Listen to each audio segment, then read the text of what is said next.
Assalamualaikum warahmatullahi wabarakatuh.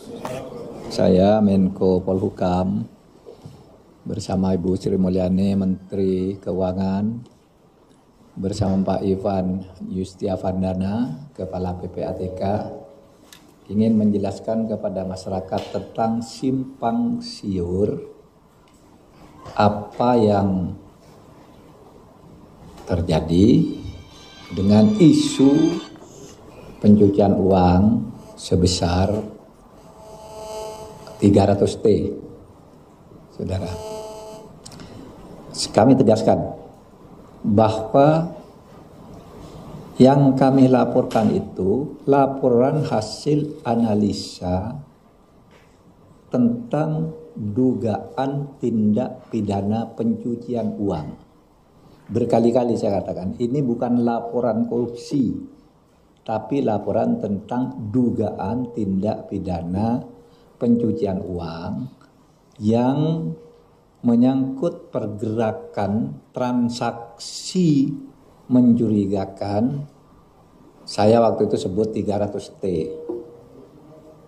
Sesudah diteliti lagi, transaksi mencurigakan itu ya lebih dari itu, 349 T mencurigakan.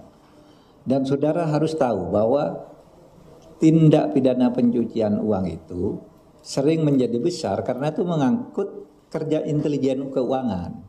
Uang yang sama mungkin berputar 10 kali secara aneh, itu mungkin dihitungnya hanya 2 atau 3 kali. Padahal perputarannya 10 kali. Misalnya saya kirim uang ya mencurigakan ke Ivan ngirim ke sekretarisnya ngirim ke sana, kirim ke saya lagi, uang yang sama. Itu tetap dihitung sebagai perputaran uang aneh. Nah itulah yang disebut tindak pidana pencucian uang. Jadi jangan berasumsi bahwa wah Kementerian Keuangan korupsi 349 T. Enggak, ini transaksi mencurigakan dan itu banyak juga melibatkan dunia luar, orang yang punya sentuhan-sentuhan dengan mungkin orang Kementerian Keuangan. Tetapi yang banyak itu kan mereka. Dan ini kalau pencucian uang itu artinya kan begini. Meliputi 1, kepemilikan saham pada perusahaan atas nama keluarganya. Kepemilikan aset berupa barang bergerak maupun tidak bergerak atas nama pihak lain. Membentuk perusahaan cangkang. Mengelola hasil kejahatan sebagai upaya agar keuntungan operasional perusahaan itu menjadi sah. Kemudian menggunakan rekening atas nama orang lain untuk menyimpan hasil kejahatan. Ini saudara, saya korupsi tapi mencuci uang. Saudara buka rekening atas nama saudara. Berapa? 10 miliar. Tapi ATM-nya diberikan ke saya dengan segala PIN-nya. Saudara nggak bisa ambil uang itu, saya bisa ambil sewaktu-waktu, tapi tanggung jawab secara akuntansi ada di tangan saudara. Nah itu pencucian uang. Jadi banyak ya. Lalu menyembunyikan hasil kejahatan dalam SDB, Safe Deposit Box atau tempat lain.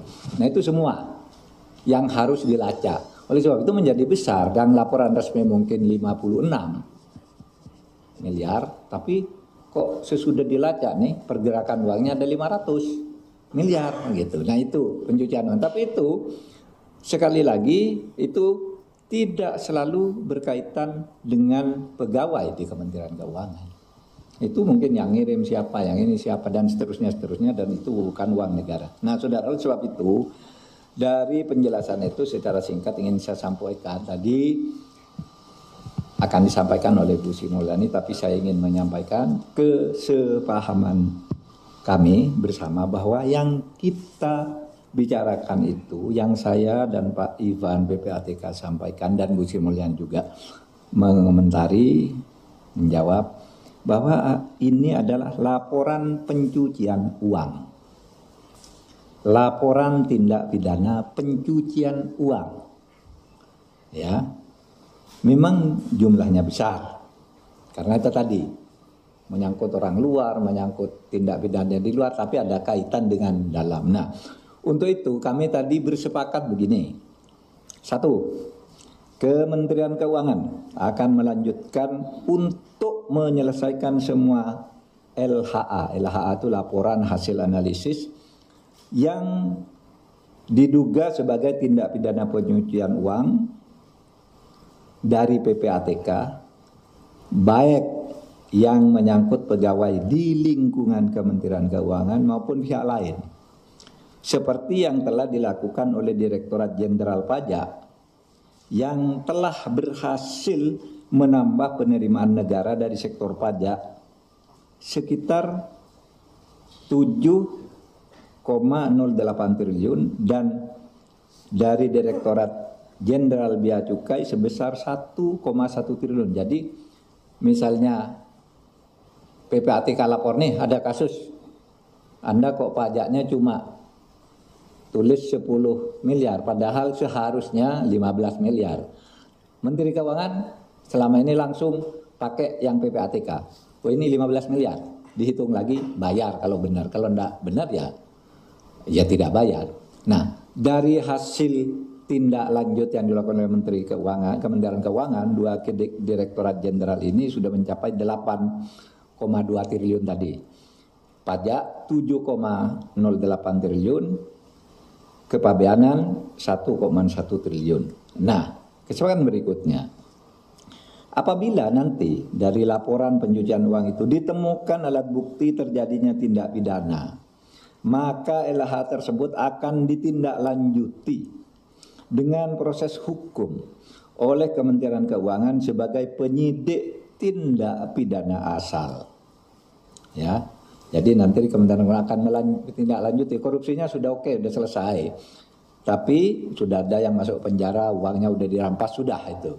Tapi ini tindak pidana pencucian uangnya ini akan ditindaklanjuti, yang mana ditemukan alat bukti nanti akan disidik oleh Kementerian Keuangan sebagai penyidik, PPNS penyidik di bidang pajak dan kepabeanan. Atau mungkin saja nanti diserahkan ke aparat penegak hukum lainnya, penyidik lainnya, yaitu polisi atau jaksa atau KPK. Itu kesepakatannya. Saudara, Komite Koordinasi Nasional Pencegahan dan Pemberantasan Tindak Pidana Pencucian Uang akan melakukan evaluasi terhadap LHA yang diduga TPPU dan telah dikirim oleh PPATK kepada aparat penegak hukum untuk mengoptimalkan penerapan Undang-Undang Nomor 8 Tahun 2010 tentang tindak pidana pencegahan tindak pidana pencucian uang. Jadi beginilah, memberantas korupsi itu lebih gampang kalau mau. Korupsi ini ukurannya jelas, merugikan keuangan negara, memperkaya diri sendiri, melawan hukum, itu udah korupsi. Memperkaya diri sendiri atau orang lain atau korporasi itu udah korupsi. Tapi pencucian uang lebih bahaya. Kalau saya korupsi, nerima suap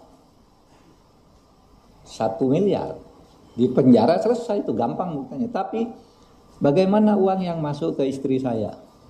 Itu mencurigakan, dilacak oleh Kementerian, oleh PPATK. Bagaimana dengan sebuah perusahaan atas namanya itu tidak beroperasi, misalnya warung makan tidak beroperasi, tapi omsetnya 100 miliar. Padahal nggak ada yang beli, nggak ada yang jaga juga, hanya ada nama mak warung. Nah itu yang disebut diduga ya. Saya katakan sejak awal, diduga pencucian uang, dan ini bukan korupsi, tapi pencucian uang dalam dugaan. Nah saudara, kita membuat undang-undang tindak pidana pencucian uang itu dalam rangka itu mencari yang lebih besar dari korupsi, karena itu sebenarnya itu lebih besar kalau diburu, bisa lebih besar dari hasil pidana korupsi pokoknya gitu loh. Nah ini bagian dari yang dilakukan oleh PPATK sesuai dengan tugas undang-undang. Saya ketua komite, Bu Sumilyani anggota, Menteri Pak Airlangga Hartarto perekonomian juga wakil, dan seterusnya, semuanya berkewajiban melaksanakan ini. Jadi saya kira dari sini sudah jelas ya, dari sini sudah jelas. Demikian dari saya.